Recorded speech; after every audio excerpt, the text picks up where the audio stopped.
Political junction వర్తమాన రాజకీయాలపై సమగ్ర విశ్లేషణ అందిస్తుంది. నమస్తే, వెల్కమ్ టు ఆదాన్. నమస్తే రాజేష్ గారు. నమస్తే రాజేష్ గారు, ఈరోజు మన డిస్కషన్లో ప్రధానమైనటువంటి అంశాలు, స్పీకర్ అయ్యన్న పాత్రుడు చాలా క్లియర్గా ఒక రూలింగ్ ఇచ్చిన పరిస్థితి. జగన్మోహన్ రెడ్డికి ఇక ప్రతిపక్ష నేత హోదా అనేది సాధ్యం కాదు అని చెప్పేసి మాట్లాడుతూనే తనకు రాసినటువంటి లేఖల గురించి, మిగతా అంశాల గురించి కూడా కొంత గట్టిగా మాట్లాడినటువంటి పరిస్థితి, గట్టిగా సందేశం ఇచ్చినటువంటి పరిస్థితి. ఈయన వేసినటువంటి కోర్టు కేసు గురించి కూడా మాట్లాడారు. ఇంకా అది ఆ స్థాయికి రాలేదు, ఇంకా అడ్మిట్ అవ్వలేదు కోర్టులోనే అంటూ కూడా చాలా అంశాల్లో క్లారిటీ ఇచ్చారు. ఇక ఆశలు అడియాసలు అయిపోయాయా జగన్మోహన్ రెడ్డిది అనేటటువంటి అంశాన్ని మనం మెయిన్గా మాట్లాడేటటువంటి ప్రయత్నం చేద్దాం. దాంట్లో అన్ని విషయాలను చర్చిద్దాం. ఇక నెంబర్ 2, ఎమ్మెల్సీల విజయం. ఇది ఖచ్చితంగా తెలుగుదేశం పార్టీకి కానీ కూటమికి కానివ్వండి ఒక శుభ పరిణామంగానే చూడొచ్చు. చాలా అపోహలు, చాలా అంచనాల మధ్య అపూర్వమైనటువంటి విజయం దక్కింది. మీరు కూడా మనం క్లియర్గా చెప్పారు. ఉభయ గోదావరి సంగతి కాసేపు పక్కన పెడితే కృష్ణా గుంటూరు మాత్రం బంపర్ విక్టరీ వస్తుందన్నారు. అన్నట్టుగానే ఈరోజు 82,000 మెజార్టీతో ఆలపాటి రాజా గెలిచారు. సో దీన్ని ఎలా చూడాలి, ఎలా అర్థం చేసుకోవాలి? అంతకుముందు జరిగిన పరిణామాలు కూడా మనం విశ్లేషించాం. జస్ట్ జీవీ రెడ్డి అంశం కానీ ఇలా కొన్ని చాలా అంశాలు మనం విశ్లేషించాం. సో వాటి ఎఫెక్ట్ దీని మీద ఎలా ఉంది ఏంటనేది కూడా మనం ఈ 2 అంశాల మీద ఈరోజు మాట్లాడదాం. సో ఫస్ట్ అయ్యన్న పాత్రుడు ఇచ్చినటువంటి రూలింగ్ గురించి ఏం చెప్తారు? బహుశా చరిత్రలో మొదటిసారి ఎలాంటి రూలింగ్ రావటం. అంటే బహుశా నాకు ప్రతిపక్ష హోదా కట్టబెట్టండి అని చెప్పని స్పీకర్ కార్యాలయాన్ని అభ్యర్థించిన లేదు డిమాండ్ చేసిన అంశం కూడా బహుశా ఇదే ఫస్ట్ టైం అయి ఉండొచ్చు చరిత్రలో. సహజంగా ప్రజల చేత ఎన్నిక కాబడ్డ పార్టీలు వారికి దక్కిన సంఖ్యాబలం ప్రాతిపదికగా మ్యాజిక్ ఫిగర్ దాటి మెజార్టీ దక్కించుకున్న వాళ్ళు ప్రభుత్వాన్ని ఏర్పాటు చేస్తారు.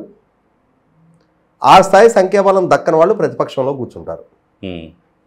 ఆ ప్రతిపక్షంలో కూర్చునేటప్పుడు కూడా వారికి దక్కిన సంఖ్యాబలం ప్రాతిపదికగా వారికి ఏ స్థాయి గుర్తింపు ఇవ్వాలనేది మొదటి నుంచి కూడా శాసనసభ రూల్స్ అండ్ రెగ్యులేషన్స్ కొన్ని ఉన్నాయి, కొన్ని కన్వెన్షన్స్ ఉన్నాయి.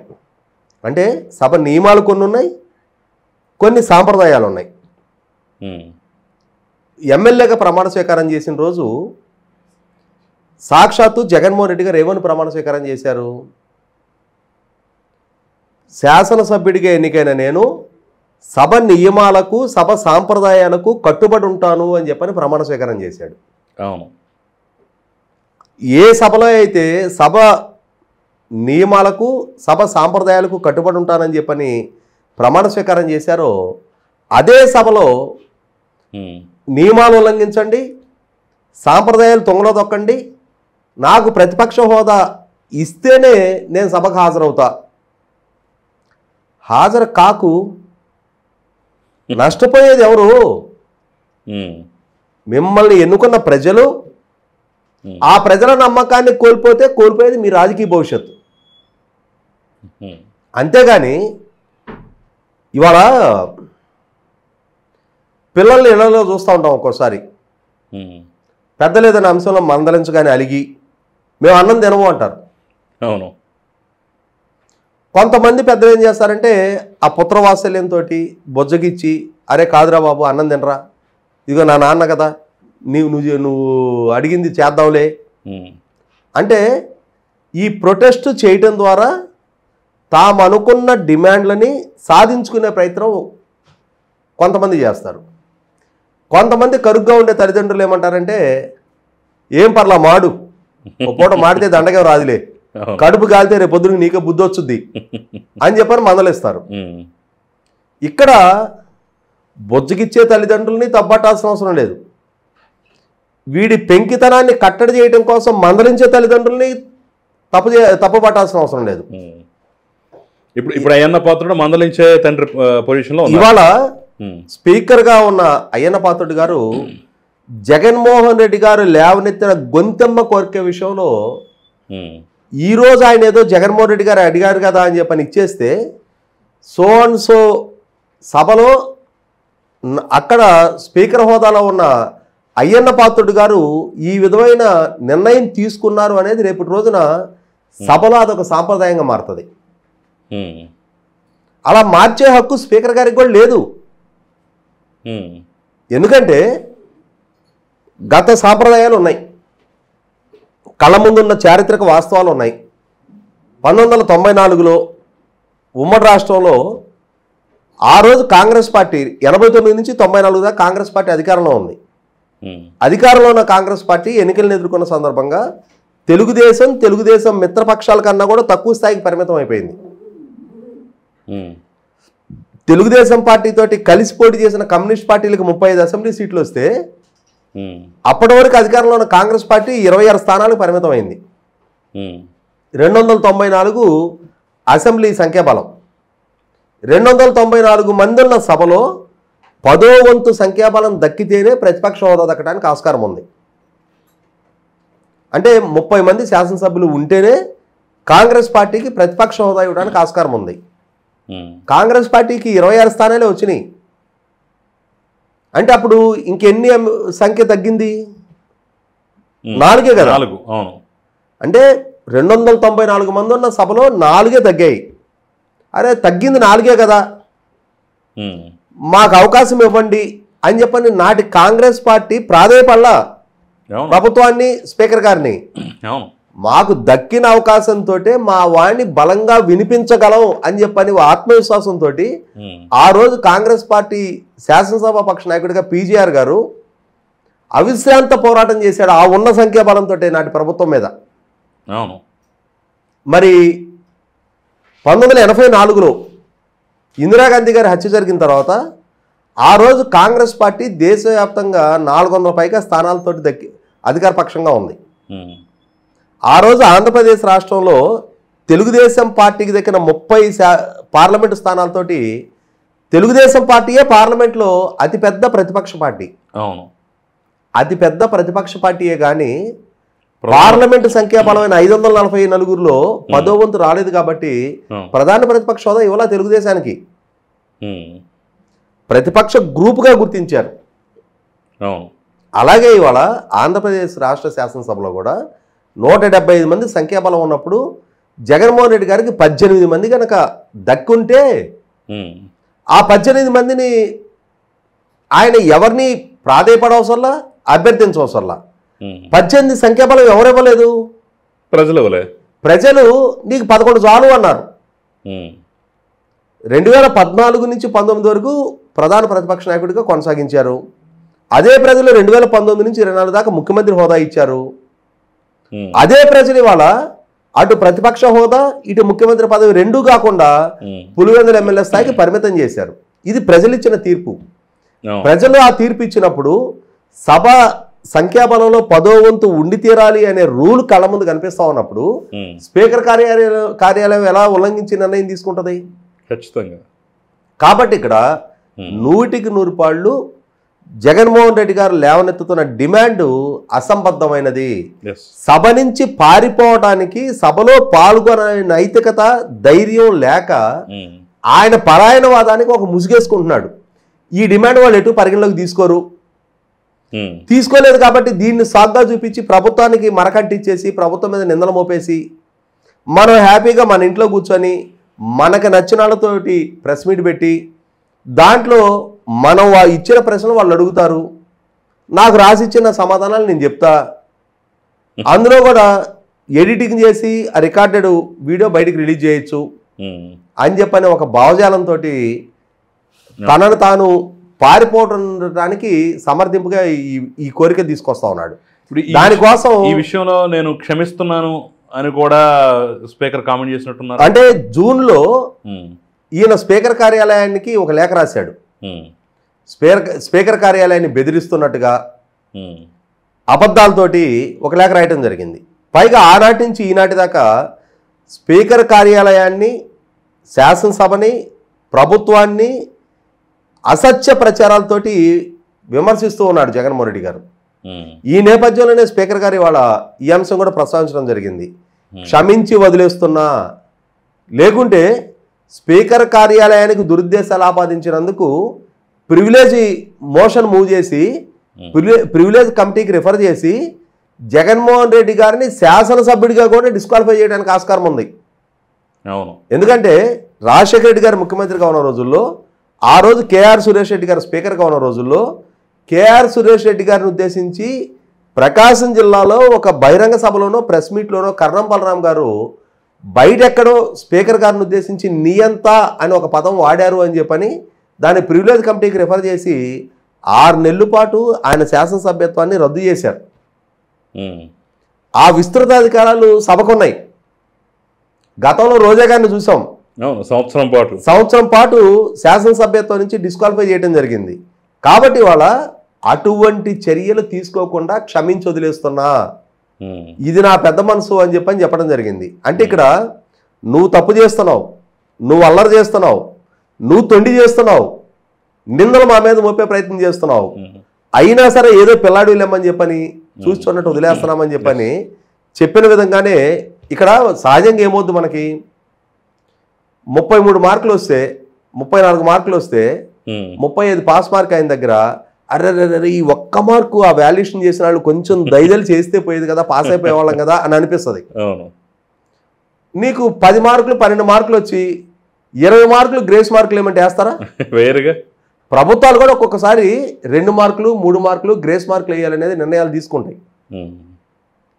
1984లో మా 10th క్లాస్ అయిపోయినప్పుడు 1 నెల రోజులు సీఎంగా చేశాడు నాదెండ్ల భాస్కరరావు గారు. ఆయన అప్పుడు ఆ 10th క్లాసు మా బ్యాచ్మేట్లకి గ్రేస్ మార్కులు ఇచ్చాడు.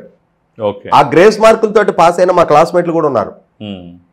అంటే ఎప్పుడో ఒకసారి అరసారి సాధ్యపడుతుంది అది కూడా ఆ బెల్ట్ మీద ఉన్న వాళ్ళకి పని అవుద్ది. అందుకని నేను ఇందాక చెప్పినట్టుగా 35 పాస్ మార్కులు అయితే 10 వచ్చినాడికి ఎన్ని వేస్తే మాత్రం వీడిని అక్కడ దాకా లాగలుగుతారు. ఇప్పుడు వాళ్ళ జగన్మోహన్ రెడ్డి గారికి కూడా కనీసం 18 సంఖ్యాబలం ఉండాలి. 16 వచ్చి ఆగిపోయాడు అనుకో, ఏమంటే ఒక 2 కదా పోనిండి ఎట్టగొట్లా అని చెప్పని అడగడానికి ఆస్కారం ఉండేది. నీకు 11 వచ్చి ఉన్న దగ్గర 7 గ్రేస్ మార్కులు కలపమంటే మరి ఎట్లా సాధ్యం? సేమ్ ఇదే ఈ గ్రేస్ మార్కులు కలపమని చెప్పేసి ఎంత పెద్ద ఎత్తున అంతరం ఉన్న కలపమని చెప్పేసి వాళ్ళు వీళ్ళు అడగటం కాదు, ఏకంగా మొన్న ఈ మధ్య సుబ్రహ్మణ్య స్వామి అడుగుతున్నాడు. మరి ఆయన పార్టీయే బీజేపీయే 2014 నుంచి 19 నుంచి 24 వరకు 2 పర్యాయాలు కాంగ్రెస్ కు సంఖ్యాబలం లేదని చెప్పేసి ప్రధాన ప్రతిపక్ష హోదా ఇవ్వలేదు కదా. కోర్టుకు వెళ్ళినా కానీ కోర్టు కూడా దాన్ని పరిగణలోకి తీసుకోలేదు కదా. అక్కడ అది సరైంది. 10 సంవత్సరాలు మరి వాళ్ళకి ప్రతిపక్ష హోదా లేకుండా చేస్తారు. మరి ఇప్పుడు వచ్చి ఇక్కడ జగన్మోహన్ రెడ్డికి ఇవ్వాల్సింది నేను కూడా కోర్టుకు వస్తా, నేను కూడా కేసేస్తానని చెప్పేసి అలా అంటారు. అసలు ఏమన్నా బుద్ధి జ్ఞానం ఏమన్నా ఉన్నాయా? అంటే ఇక్కడ మన కర్మ ఏంటంటే భారతదేశ రాజకీయాల్లో మేధావులుగా చలామణవుతున్న కొంతమంది, తమను తాము నిజాయితీ పరులుగా చలామణవుతున్న కొంతమంది, ఎక్కడ అవినీతి జరిగినా మేము పబ్లిక్ ఇంట్రెస్ట్ లిటిగేషన్లో ఫైల్ చేస్తాము, మాకు సామాజిక బాధ్యత ఉంది అని చెప్పని చెప్పుకునే కొంతమంది జగన్మోహన్ రెడ్డి గారి దగ్గరికి వచ్చేటప్పటికి ఎందుకు ప్రలోభ పడుతున్నారు, అసలు అతని నేపథ్యం ఏంటి, అతని మీద ఉన్న అవినీతి ఆరోపణలు ఏంటి, అతని మీద ఉన్న కేసులేంటి, ఆ గ్రావిటీ ఆఫ్ కరప్షన్ సిబిఐ విచారణ చేసి డాక్యుమెంట్ ఎవిడెన్స్తో సబ్మిట్ చేసిన ఛార్జ్ షీట్లు ఏంటి, వాళ్ళ చిన్నాయన హత్య కేసుని ఇతను ఎలా హ్యాండిల్ చేశాడు, తనకు దక్కిన అధికారాన్ని అడ్డం పెట్టుకొని ఎంత అవినీతికి వ్యవస్థల విధ్వంసానికి పాల్పడ్డాడు అని చెప్పని ప్రజలు రిలీజ్ అయ్యి ఏ స్థాయి తీర్పు అతనికి ఇచ్చారు, ఇవన్నీ కళ్ళ ముందు కనిపిస్తున్న దగ్గర నేను సోనియా గాంధీ మీద పబ్లిక్ ఇంట్రెస్ట్ లిటిగేషన్ ఫైల్ చేస్తా, నేషనల్ హెరాల్డ్ అంశంలో కోర్టుకి ఈడుస్తా, కానీ జగన్మోహన్ రెడ్డి దగ్గరికి వచ్చేటప్పటికి మాత్రం అతను స్పెషల్ ఫ్లైట్ పెడితే ఆ ఫ్లైట్లో వచ్చేసి ఆ స్పెషల్ ఫ్లైట్లో వచ్చిన దానికి కృతజ్ఞతగా జగన్మోహన్ రెడ్డి గారికి అనుకూలంగా స్టేట్మెంట్లు ఇచ్చిపోతా అని చెప్పానంటే ఇక్కడ సుబ్రహ్మణ్య స్వామి అయినా ఇవాళ మనకి భారతదేశంలో హిందూ అనే పేపర్కి ఒక ఇంటెగ్రిటీ ఉండేది. కానీ అదే హిందూకి జగన్మోహన్ రెడ్డి ఆంధ్రప్రదేశ్ రాష్ట్రంలో 3rd లార్జెస్ట్ సర్క్యులేషన్ ఆంధ్రజ్యోతికి యాడ్ రెవెన్యూ ఇచ్చేవాడు కాదు, కానీ హిందూకి మాత్రం టంచన్గా యాడ్స్ కట్టబెట్టేవాడు. దాంతో హిందూ కూడా తెగ ఉపలాట పడిపోయింది జగన్మోహన్ రెడ్డి గారిని సమర్థించడానికి. అంటే ఏ హిందూ అయితే బోఫోర్స్ అంశంలో రాజీవ్ గాంధీ గారిని ప్రధానమంత్రి హోదా నుంచి దిగిపోవటానికి కారకమైందో అదే హిందూ జగన్మోహన్ రెడ్డి గారు అవినీతి గురించి ప్రస్తావించదు. అంటే ఇక్కడ కొద్దిమంది ఉన్నారు, మన రాష్ట్రంలో కూడా ఒక ఆయన ఉన్నాడు, ఎక్కడ అవినీతి ఉన్నా నేను పసిగట్టేస్తానని చెప్పి ఆయన మార్గదర్శి గురించి రామోజీరావు గారి గురించి అదే పనికి మాట్లాడతాడు తప్ప జగన్మోహన్ రెడ్డి గారి పాలనా హయాంలో జరిగిన అవినీతి గురించి ఇవాళ మద్యం కుంభకోణం, ఈరోజు పేపర్లో వచ్చింది బ్యాన్ ఐటమ్ ఇసుక అక్రమ తవ్వకాల గురించి. వాటి గురించి ఎప్పుడు ఎక్కడ ప్రస్తావన కూడా రాదు. కాబట్టి ఏంటంటే సుబ్రహ్మణ్య స్వామి లాంటి వాళ్ళ వ్యాఖ్యలని, వాళ్ళకున్న పరపతి ఏంటి, ప్రత్యక్ష ఎన్నికల్లో ఇదే సుబ్రహ్మణ్య స్వామి అదే తమిళనాడు రాష్ట్రంలో నిలబడితే అతనికి ఎన్ని ఓట్లు వస్తాయి అనేది నిర్ధారణ జరిగితే మనకి ఏ పార్టీల మద్దతు, అదే బీజేపీ తరఫున నిలబడి గెలవమనండి అతన్ని. వీళ్ళు ఏంటంటే రాజ్యసభకి ఎన్నికవుతారు, రాజ్యసభ నుంచి చలామణి అవుతూ ఉంటారు. ఇటువంటి వాళ్ళు ఇంకంతే, మనం భరించాలి కొన్నాళ్ళ పటాలని. రైట్. ఇక రెండో అంశానికి వద్దాం. ఎమ్మెల్సీ ఎన్నికల ఘన విజయం మన కళ్ళ ముందు కనపడుతుంది. సో మొన్న టీచర్స్ దాంట్లో వచ్చినటువంటి ఫలితం మీద చలవర పలవలుగా సాక్షి వండి వార్చింది. నిన్న అప్రతిహత విజయం, ఇద్దరికి దాదాపుగా 80,000 పైచులకు. సరే, కాస్త అటు ఇటుగా అనుకోవచ్చు. అంటే ఈ స్థాయి సార్వత్రిక ఎన్నికల్లో వచ్చినటువంటి మెజార్టీల స్థాయి ఇక్కడ వచ్చిన తర్వాత ఖచ్చితంగా కూటమి మీద ప్రజల్లో వ్యతిరేకత లేదు అనేటటువంటి అంశం అయితే క్లియర్గా కనిపిస్తుంది. ఇంకా ఆశలు ఉన్నాయి తప్ప వ్యతిరేకత అయితే కనిపించట్లేదు. దాని ముందు జరిగిన పరిణామాలు కూడా మనం చూసాం. అదేమన్నా దెబ్బేస్తుందేమో, ఏమైనా ఇబ్బంది పెడుతుందేమో, కొంతమంది బాయ్కాట్ ట్రెండ్ చేశారు. ఇవి ఏమైనా ఎఫెక్ట్ కొడతాయని చెప్పేసి అనుకున్నాం, కానీ ఏ ఎఫెక్ట్ పడలేదు. ఇంకా ఆ ఎన్నికల సమయానికి వచ్చేసరికి అందరూ ఉత్సాహంగా వచ్చి బయటకు వచ్చి ఓటేస్తారు. మీరు ఊహించినట్టుగానే ఆలపాటి రాజా ఘన విజయం సాధించారు. సో ఇది ఇస్తున్న సందేశం ఏంటంటారు? ఈ ఎన్నికల ద్వారా ప్రజల నుంచి తెలుగుదేశం నాయకత్వానికి చాలా స్పష్టమైన సంకేతం పంపించారు. అంటే ఇప్పుడు ముగిసి నెగ్గిన ఈ 2 పట్టభద్రుల నియోజకవర్గాలతోటి గతంలో నెగ్గిన 3 పట్టభద్రుల నియోజకవర్గాలని కలుపుకుంటే ఆంధ్రప్రదేశ్ రాష్ట్రంలో ఉన్న 5 పట్టభద్రుల నియోజకవర్గాలకి 5 కూడా తెలుగుదేశం పార్టీకి దక్కాయి. 13 జిల్లాల పరిధిలో విస్తరించున్న 5 పట్టభద్రుల నియోజకవర్గాలకు సంబంధించి కూడా తెలుగుదేశం పార్టీకే దక్కాయి. బహుశా నేను అనుకోవటం రాష్ట్ర చరిత్రలో సహజంగా పట్టభద్రులు, టీచర్స్ లాంటి ఎన్నికలు మొదటి నుంచి కూడా ఆయా సంఘాలకు సంబంధించిన వాళ్ళు, లేదంటే విద్యావేత్తలు, అటువంటి వాళ్ళు, అంటే న్యూట్రల్ పీపుల్ ఎక్కువగా కంటెస్ట్ చేసేవాళ్ళు. అలాగే ప్రస్తుత పట్టభద్రుల ఎమ్మెల్సీగా కూడా నిన్న ఓడిపోయిన పీడీఎఫ్ అభ్యర్థి లక్ష్మణరావు గారు కొనసాగుతూ ఉన్నారు. ఆయన కూడా వామపక్ష ఉద్యమ బ్యాక్గ్రౌండ్ నుంచి వచ్చిన ఆయన. టీచర్స్ ఎమ్మెల్సీగా ఉన్నాడు, అంతకుముందు టీచర్ ఎమ్మెల్సీ, ఇప్పుడు పట్టభద్రుల గ్రాడ్యుయేట్. సిట్టింగ్ ఎమ్మెల్సీగా ఉండి కంటెస్ట్ చేశారు ఇప్పుడు. ఓకే. అంతకుముందు 2 సార్లు టీచర్ ఎమ్మెల్సీ, 3ఓసారి పట్టభద్రుల ఎమ్మెల్సీ. మరి అటువంటి స్థితి నుంచి Telugu Desam party, Congress party, YCP party లాంటి సాంప్రదాయ రాజకీయ పక్షాలు ప్రధానంగా పట్టభద్రుల ఎమ్మెల్సీలు ఎప్పుడు పోటీ చేసే కాదు. కానీ గత కొన్నాళ్ళుగా ప్రధాన స్రవంతిలో ఉన్న పక్షాలు కూడా పోటీ చేస్తున్న నేపథ్యంలో తెలుగుదేశం పార్టీ కూడా 2023లో జరిగిన పట్టభద్రుల ఎమ్మెల్సీలో పోటీ చేయడం జరిగింది.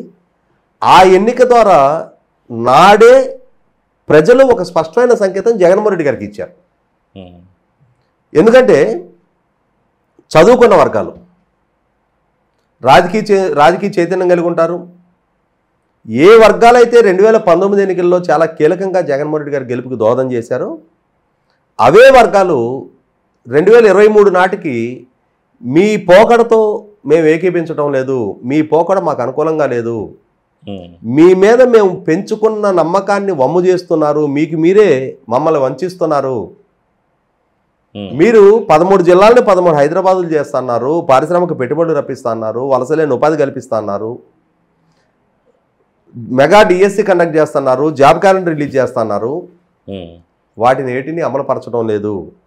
పాలకుడుగా మీ పాలనా తీరు పట్ల మా నిరసన తెలియజేస్తున్నామని చెప్పని సాక్షాత్తు జగన్మోహన్ రెడ్డి గారు సొంత పులివెందుల నియోజకవర్గంలో కూడా తెలుగుదేశం అభ్యర్థికి మెజార్టీ ఇవ్వడం జరిగింది.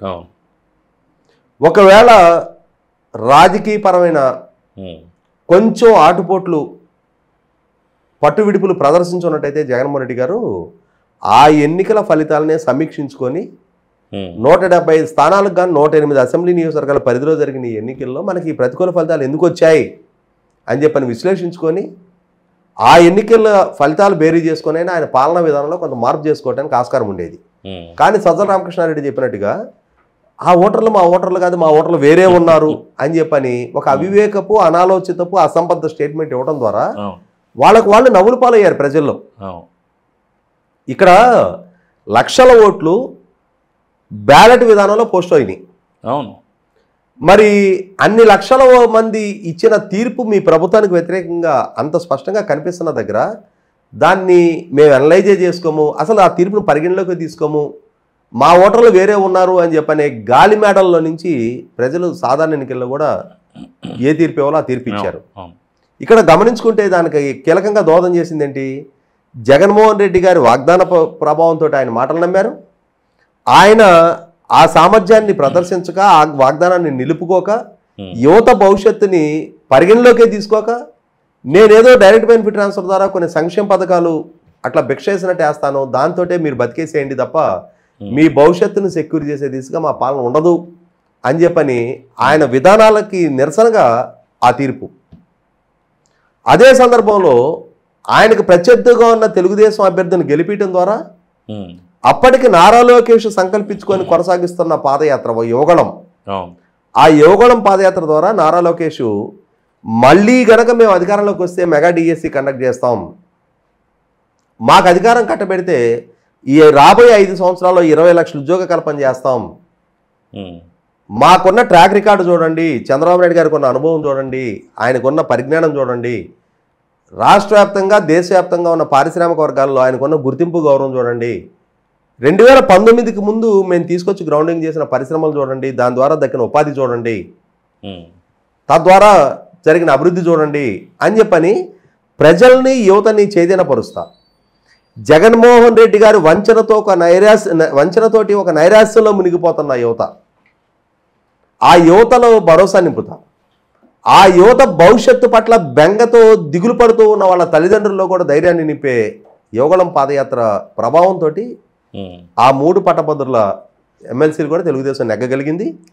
అదే సందర్భంలో అదే నమ్మకాన్ని కొనసాగిస్తూ ప్రజలు సాధారణ ఎన్నికల్లో కూడా అంతటి ఘన విజయం కట్టబెట్టారు. ఇక్కడ గమనించుకుంటే మరి అయ్యే వర్గాలు వాళ్ళు అధికారం దక్కిన 8 నెలల తర్వాత కూడా అదే నమ్మకాన్ని కొనసాగిస్తూ ఇప్పుడు జరిగిన గుంటూరు కృష్ణ, ఈస్ట్ వెస్ట్ గోదావరి జిల్లాల 2 పట్టభద్రుల నియోజకవర్గాల్లో కూడా ఇంతటి ఘన విజయం, ఇంకా అప్పటి 3 పట్టభద్రుల నియోజకవర్గాల్లో ద్వితీయ ప్రాధాన్యత ఓటుతో నెగ్గాల్సి వచ్చింది. కానీ ఈ 2 పట్టభద్రుల నియోజకవర్గాల్లో తొలి ప్రాధాన్యత ఓటుతోటే ఈ 2 కూడా గుంటూరు కృష్ణ 82,000 పైగా మెజార్టీతోటి, ఈస్ట్ వెస్ట్ 77,000 పైగా మెజార్టీతోటి, 67% ఓటు బ్యాంకు తోటి గుంటూరు కృష్ణ, 62% పైగా ఓటు బ్యాంకు తోటి ఈస్ట్ వెస్ట్.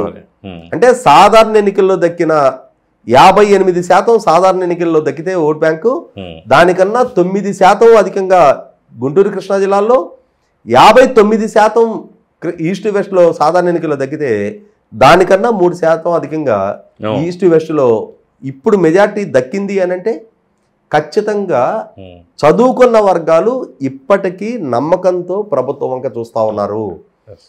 ప్రభుత్వం నుంచి కూడా దీన్ని ఒక బాధ్యతగా గుర్తించాలి. వైసీపీ ఎన్నికల్లో పార్టిసిపేట్ చేయకపోవటం కూడా ఈ స్థాయి విజయానికి కారణం అంటారా? ఒకవేళ వాళ్ళు డైరెక్ట్ దిగినా కానీ ఈ స్థాయి విజయం దక్కేదంటారా? ఇక్కడ వైసీపీనేమి మీరు పోటీ చెయ్యొద్దని ఎవరు నిర్బంధించలేదు కదా. వాస్తవం.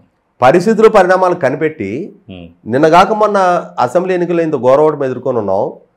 ఈ కొద్ది మాసాల్లోనే ఇప్పుడు ఎన్నికలకి వెళ్ళటం వల్ల మళ్ళీ అదే ప్రజల తీర్పు పొందే ప్రయత్నం చేయటం వల్ల మనకి అదనంగా దక్కే ప్రయోజనం లేదు. కానీ మరొక ఓటమి భారం మన మీద పడితే మన శ్రేణుల్లో నైతికత కోల్పోవాల్సిన పరిస్థితులు ఉత్పన్నమవుతాయి, డిమోరలైజ్ అయిపోతారు. ఇప్పుడు మనతోటి ఇంటాక్ట్గా ఉన్నాడు కూడా రేపు ఉన్నాడు వెళ్ళిపోతాడు మన నుంచి అని చెప్పని ఒక ముందు జాగ్రత్తగానే వాళ్ళుగా ఎన్నికల్ని బహిష్కరించాలని నిర్ణయం తీసుకున్నారు. తీసుకున్న వాళ్ళు కూడా అంది వచ్చిన ఏ అవకాశాన్ని వదిలిపెట్టాలని చెప్పని ఏ రాజకీయ పక్షం కూడా కోరుకోదు.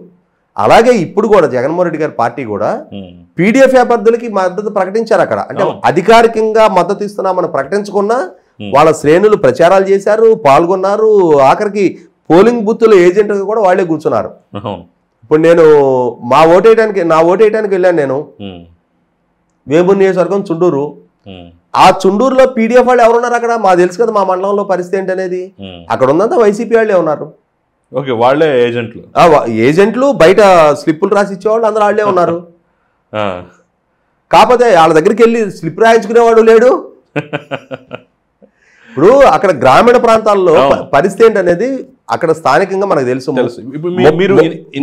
33 అసెంబ్లీ నియోజకవర్గాలు ఉన్న గుంటూరు కృష్ణా జిల్లాలో 33కు 33 ఎన్డీఏ కూటమి చేతిలో ఉన్న దగ్గర అక్కడ స్థానిక శాసనసభ్యులు ఇన్ఫ్లుయెన్స్ ఉంటుంది, వాళ్ళతోటి ఇంటాక్ట్ గా ఉండే శ్రేణులు దశాబ్దాల తరబడి అనుబంధాలు ఉంటాయి అక్కడ. అదే ఇప్పుడు ఇన్ని దశాబ్దాలను చూస్తున్నారు కదా మీరు, ఎమ్మెల్సీ ఎన్నికలు కూడా చూస్తున్నారు కదా. పీడిఎఫ్ ఈ స్థాయిలో పడిపోవటం అనేది, ఈ స్థాయిలో వాళ్ళు ఓడిపోవటం అనేది ఎప్పుడన్నా చూసారా? ఇక్కడ గమనించుకోవాల్సింది ఏంటి అంటే గుంటూరు కృష్ణ పీడిఎఫ్ అభ్యర్థిగా ఉన్న లక్ష్మణరావు గారు సిట్టింగ్ ఎమ్మెల్సీ ఆయన గత ఎన్నికల్లో ఆయన 60,000 మెజార్టీతో నెగ్గాడు. ఈ ఎన్నికలో ఆయనకు వచ్చింది 62,000. ఎందుకు? మూడోసారి ఎమ్మెల్సీగా కొనసాగుతూ ఉన్న మీరు ఎందుకు ప్రజల నుంచి ఇంత తిరస్కారానికి గురయ్యారు? ఎందుకు అనంటే జగన్మోహన్ రెడ్డితోటి అంటగాగిన పర్యవసానం. జగన్మోహన్ రెడ్డి 3 రాజధానుల బిల్లు తీసుకొస్తే ఈ పీడిఎఫ్ నాయకుడు బాలసుబ్రహ్మణ్యం గారు అసెంబ్లీలో జగన్మోహన్ రెడ్డి గారి ప్రభుత్వానికి మద్దతు తెలిపాడు. ఈ లక్ష్మణరావు గుంటూరు జిల్లాకు సంబంధించిన వ్యక్తి అయి ఉండి ఆ జిల్లాలో ప్రతిపాదించబడ్డ అమరావతి రాజధానికి వ్యతిరేకంగా ప్రభుత్వం ఒక అసంబద్ధ నిర్ణయం తీసుకొని ముందుకెళ్తుంటే గొంతెత్తి ప్రశ్నించలా. సంవత్సరాల తరబడి ఆ జిల్లాలో రైతాంగం మీద, రైతు కుటుంబాల మహిళల మీద దాడులు, దౌర్జన్యాలు, వ్యక్తిత్వానికి పాల్పడతా, వాళ్ళ ఆర్థిక మూలాలు దెబ్బతీస్తూ ఉంటే, వాళ్ళ నైతికతను దెబ్బతీస్తూ ఉంటుంటే, రాష్ట్రానికి రాజధాని లేని స్థితి కల్పిస్తూ ఉంటే కూడా ప్రశ్నించే గొంతుగ్గా ఉండాల్సిన ఆయన సమర్థించే గొంతుగ్గా మారిపోయాడు. కాబట్టి ఒక రకమైన ఏహభావం పెరిగిపోయింది. ఇటువంటి స్థితి వీళ్ళ స్వయంకృతాపరాధం. జగన్మోహన్ రెడ్డి మెప్పు పొందితే చాలు. ఎందుకు వీళ్ళకి జగన్మోహన్ రెడ్డితోటి మెప్పు? జగన్మోహన్ రెడ్డిని ప్రశ్నించడం కోసం మీకు అవకాశం ఇచ్చారు ప్రజలు. కానీ ఇంకా రియలైజేషన్ లేదు కదా. బూత్ క్యాప్చరింగ్ అంటున్నాడు, లోపల ఏజెంట్లు వాళ్ళే కూర్చుంటున్నారు అంటున్నారు, రిగ్గింగ్లు చేసుకున్నారు అంటున్నారు, ఎమ్మెల్యేల దగ్గర నుండి రిగ్గింగ్ చేయించాడు. ఇవన్నీ ఈ ఆరోపణలన్నీ ఆయన చేసినవే. ఇక్కడ ఓడిపోయినాడు 100 కారణాలు ఎత్తుక్కుంటుంటాడు. ఇవాళ పరీక్ష పాస్ అయినాడు, బాగా మంచి మార్కులతోటి డిస్టింక్షన్లో పాస్ అయినాడు, లేదు 100 out of 100, 100 out of 99 out of 100 వచ్చిన వాడి దగ్గర మీడియా మైకి పెడితే బాగా చదివాను, మా తల్లిదండ్రుల సహకారం, మా గురువుల ప్రోత్సాహం, నాకు ఈ మార్కులు వచ్చినాయి అంటాడు. అంతే, అయిపోద్ది అక్కడతోటి. ఫెయిల్ అయిన దగ్గరికి వెళ్ళి అడుగు, మా అమ్మ నాన్న పొద్దాక టీవీ వాల్యూమ్ పెంచేవాళ్ళు, నా కాన్సన్ట్రేషన్ దెబ్బతినేది, నేను చదువుకునే టైంలో నా ఏసీ పని చేసేది కాదు అంటే ఇన్ని సౌకర్యాలు కావాలి అడిగి ఆ మార్కులు 35 తెచ్చుకోవడానికి. ఇవాళ ఓడిపోయిన వాళ్ళు 100 కారణాలు చెప్తారు. ఓడిపోయే వాళ్ళు ఇదే లక్ష్మణరావు చాలా బేరాలు పోయాడు. 60,000తో గెలిచిన రోజు నువ్వు బూతులు క్యాప్చర్ చేసావా? ఇవాళ వయసు ఉంది, 3 సార్లు శాసన మండలికి ఎన్నికైన అనుభవం ఉంది. ఇవాళ గెలిస్తే ఒక మాట, ఓడితే ఒక మాట చెప్తే ఎట్లా? వాళ్ళు బూతులు క్యాప్చర్ చేస్తున్నారు, వాళ్ళు ఎన్నికలను అప్రజాస్వామికంగా నిర్వహించారు. అసలు ఈ కౌంటింగ్ని మేము బహిష్కరిస్తున్నాం, ఫలితాలు ఏమి రాబోతున్నాయో మాకు తెలుసు, వాళ్ళు బూతులు క్యాప్చర్ చేసేసి రిగ్గింగ్ చేసేసుకున్నారు, కాబట్టి నిరసనగా మేము కౌంటింగ్ని బహిష్కరిస్తున్నాం అని చెప్పి వెళ్ళిపోకపోయారా? ఎందుకు వచ్చి కౌంటింగ్ సెంటర్లో కూర్చున్నా? ఏదో ఒక మూల నుంచి గెలుస్తామన్న ఆశ, ఆ ఆశతో వచ్చి కూర్చున్నారు కౌంటింగ్ సెంటర్లో. కానీ తీర్పు భిన్నంగా ఉండేటప్పటికి స్క్రిప్టెడ్ వచ్చేస్తుంది అప్పటికప్పుడు సమర్థింపుగా. వాళ్ళ వ్యక్తిత్వాన్ని వాళ్ళు హననం చేసుకున్నారు, వాళ్ళ విలువలు పోగొట్టుకున్నారు. ఉపాధ్యాయ ఎమ్మెల్సీగా పనిచేస్తున్న ఆయన 5 సంవత్సరాలు జగన్మోహన్ రెడ్డి గారి పరిపాలనా హయాంలో ప్రభుత్వోద్యోగులు, ఉపాధ్యాయులకి ఎదురైన సంక్లిష్ట పరిస్థితుల నేపథ్యంలో ఎప్పుడు గొంతెత్తి ప్రశ్నించావు? ఎప్పుడు ఆయా వర్గాలకు అండగా నిలబడ్డావు?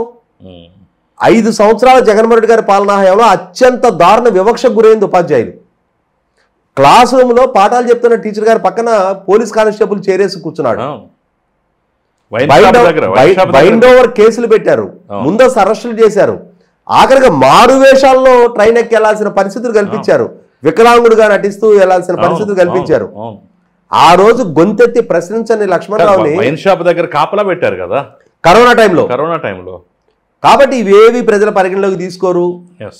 వీటిని చర్చనీయాంశమే కాదు అనుకుంటే ప్రజలు అన్నింటినీ పరిగణలోకి తీసుకుంటారు. లక్ష్మణరావు గారు, గుంటూరు జిల్లా లాంటి ప్రోగ్రెసివ్ జిల్లాలో, లిటరసీ పర్సంటేజ్ ఎక్కువ ఉన్న జిల్లాలో మీకన్నా దశాబ్దాల ముందు నుంచి ప్రతి గ్రామీణ ప్రాంతంలో కూడా మీకన్నా ఎక్కువ విద్యావంతులు ఉన్న ప్రాంతంలో మీ మాత్రపు రాజకీయ అవగాహన ఎవరికి లేదు, నేను ఏం చేసినా ప్రజలు పరిగణలోకి తీసుకోరులే అని చెప్పని అనుకుంటే మీకు ఇచ్చిన అవకాశాన్ని మీరెంతవరకు సద్వినియోగం చేసుకున్నారో మొట్టమొదటి మీరు రిలీజ్ అయితే ఆ రోజు ఇటువంటి కువిమర్శలకు ఆస్కారం ఉండదు.